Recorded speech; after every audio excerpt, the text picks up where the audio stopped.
Assalamualaikum warahmatullahi wabarakatuh. Alhamdulillahirrahmanirrahim, kita masih diberikan kesehatan oleh Allah, sehingga kita masih diberikan kesempatan dalam mengikuti pembelajaran daring dengan mata pelajaran pendidikan kewarganegaraan dengan judul bab 1 mengenai hakikat bangsa dan negara. Tetap ikuti pembelajaran daring dan simak video kali ini dari awal hingga selesai.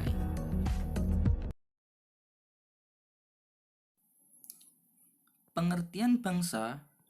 Bangsa adalah sekelompok orang yang memiliki kehendak untuk bersatu, yang memiliki persatuan senasib dan tinggal di wilayah tertentu. Beberapa budaya yang sama, mitos leluhur bersama.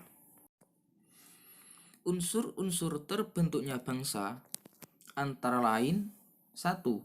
Memiliki cita-cita bersama. 2. Memiliki sejarah hidup bersama.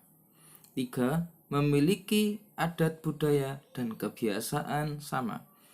Yang keempat, menempati suatu wilayah tertentu. Yang kelima, terorganisasi dalam suatu pemerintahan yang berdaulat. Pengertian negara. Negara adalah wilayah tempat tinggalnya suatu bangsa atau wilayah di mana suatu bangsa tinggal dan para pemerintah memiliki kekuasaan tertinggi. Sedangkan unsur-unsur terbentuknya negara itu dibagi menjadi dua, yaitu yang pertama unsur konstitutif dan yang kedua adalah unsur deklaratif. Sedangkan unsur konstitutif adalah unsur yang mutlak saat negara itu didirikan, seperti rakyat, wilayah, serta pemerintahan yang berdaulat. Sedangkan unsur deklaratif atau pengakuan dari negara lain itu dibagi menjadi dua. Yang pertama, pengakuan secara de facto. Yang kedua, pengakuan secara de jure.